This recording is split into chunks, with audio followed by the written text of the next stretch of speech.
Olá, sejam muito bem-vindos a mais uma videoaula da disciplina Legislação e Ética.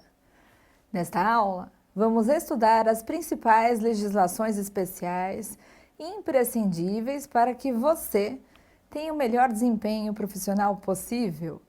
O nosso objetivo é contribuir para que você compreenda o compromisso do legislador com o desempenho profissional dos corretores imobiliários. Eu sou a professora Karina de Melo Giaimo e vou acompanhar você nesta aula sobre legislação específica. Vamos lá? A regulamentação da profissão de corretor de imóveis ocorreu entre 1930 e 1949, quando foram fundados os primeiros sindicatos representativos da categoria. A primeira legislação regulamentadora surgiu em 1960 e, a partir de então, foram aprovadas outras leis e normas que orientam o exercício da profissão e sua fiscalização. Temos a Lei 6.530 de 78, que veio a ser posteriormente regulamentada pelo Decreto 8.187 de 78 também, que dispõe sobre a nossa profissão, a profissão do corretor de imóveis. E no artigo 2º, esta lei, regulamentada por este decreto, estabeleceu que há a necessidade de inscrição do corretor imobiliário junto ao CRESSE. Temos aqui, no exato contexto, que o exercício da profissão só será permitido ao profissional possuidor do título de técnico em transações imobiliárias, e só com esse título que se pode obter a inscrição junto ao CRESSE. O decreto que veio no mesmo ano, mas um pouquinho depois, regulamentando a citada lei 6.530 de 78, então a lei, ele acaba repetindo muitos dispositivos da lei especial. O Código Civil de 2002, ele inovou, ao passo que o Código Civil de 16 nada tratava sobre corretagem, esse Código de 2002, ele veio trazer alguns dispositivos que tratam sobre a corretagem em geral. Pessoal, vamos fazer um exercício juntos? De acordo com a Lei 6.530 de 78, analise as afirmativas a seguir e assinale a incorreta. Incorreta, hein, turma? Alternativa A. O corretor de imóveis pode associar-se a uma ou mais imobiliárias, mantendo sua autonomia profissional sem qualquer outro vínculo, inclusive empregatício e previdenciário, mediante contrato de associação específico, registrado no Sindicato dos Corretores de Imóveis ou onde não houver sindicato instalado, registrado nas delegacias da Federação Nacional de Corretores de Imóveis. Alternativa B. O exercício da profissão de corretor de imóveis será permitido ao possuidor de título de técnico em transações imobiliárias. Alternativa C. As atribuições de intermediação na compra, venda, permuta e locação de imóveis poderão ser exercidas também por pessoa jurídica inscrita nos termos da Lei número 6.530 de 78. Alternativa D. Compete ao corretor de imóveis exercer a intermediação na compra, venda, permuta e locação de imóveis, porém não podendo opinar quanto à comercialização imobiliária.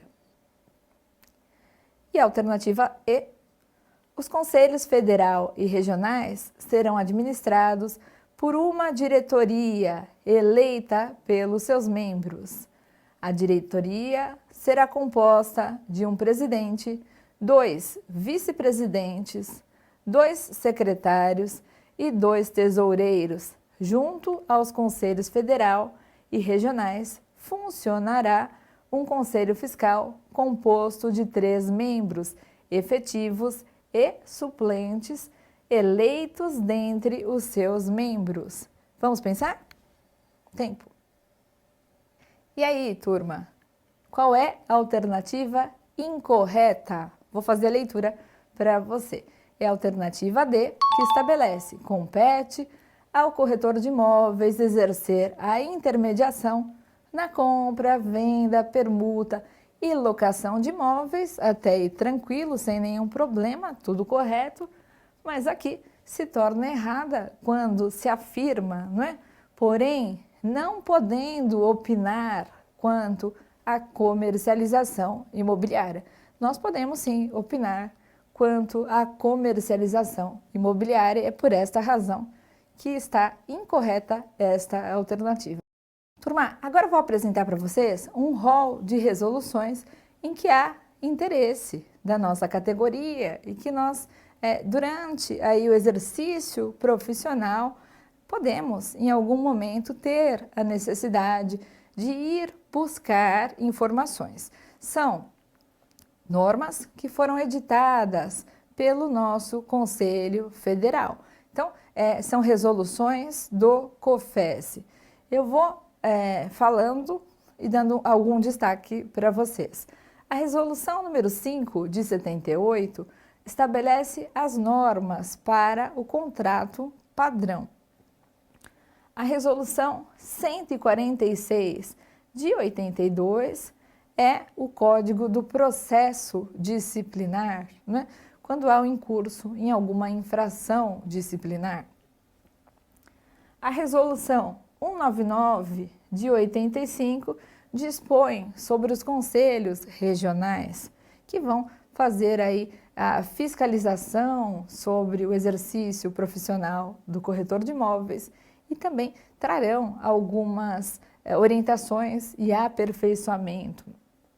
A resolução 315 de 91 traz parâmetros para as penas pecuniárias em processos disciplinares, dispõe sobre responsabilidade civil. A resolução 316 de 91 fala sobre também penas pecuniárias, mas estas decorrentes do exercício ilegal da profissão. Aquele que faz uma transação imobiliária, conduz, intermedia, sem ter a possibilidade, por não ser, o corretor de imóveis ou o corretor de imóveis que se acomplicia com quem não tem essa possibilidade, não tem o título e nem a inscrição no Cresce. Resolução 325 de 92 fala sobre a Comissão de Atendimento ao Consumidor. 326 de 92, falamos há pouco do Código de Ética Profissional. 327 de 92 fala sobre a inscrição quer das pessoas naturais, físicas, quer das pessoas jurídicas para o exercício da corretagem imobiliária.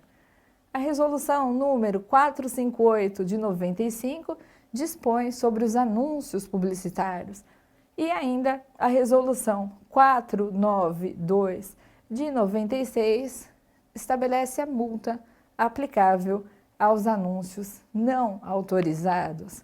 Temos ainda outras resoluções, mais novas de 2000, 2001 e 2017, sendo que a 682 de 2000 fala sobre o selo de qualidade profissional e empresarial. 695 de 2001 traz uma equiparação entre diplomas e título técnico em transações imobiliárias. A Resolução 1065 de 2007 fala sobre a utilização do nome abreviado e do nome fantasia, não é? Para empresários, pessoas jurídicas.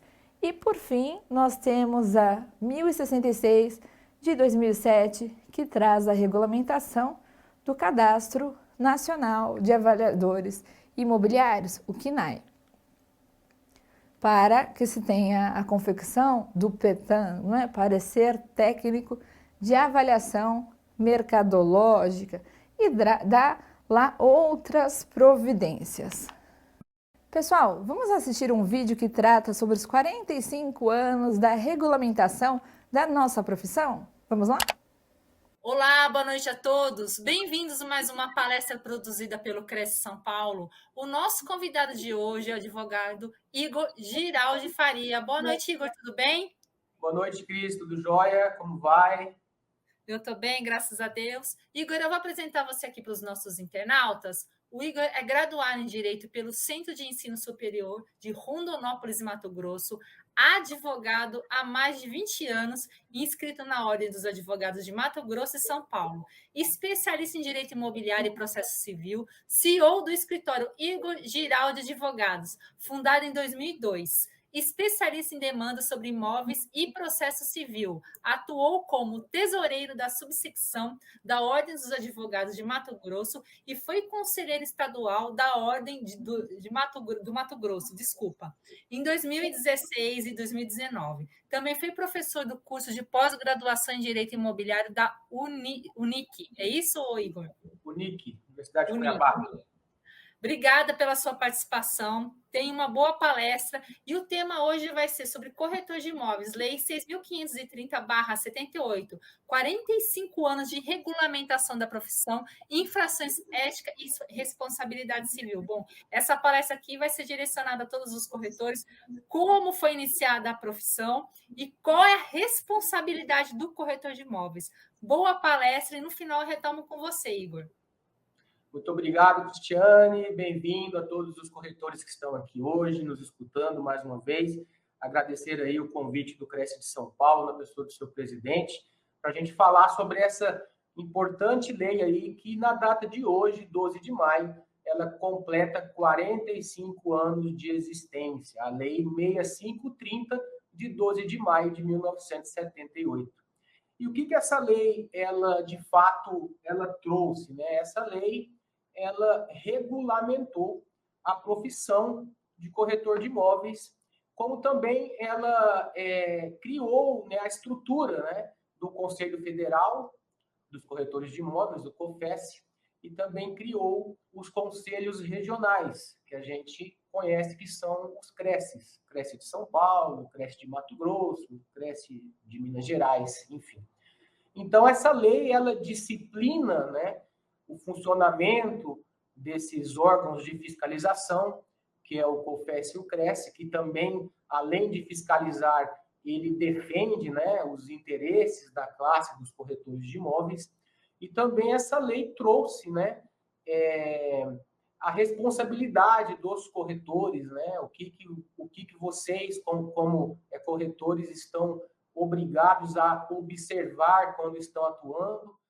Chegamos ao final de mais uma videoaula sobre legislação específica. Muito obrigada e não deixe de acessar os nossos materiais na nossa plataforma. Tchau, tchau!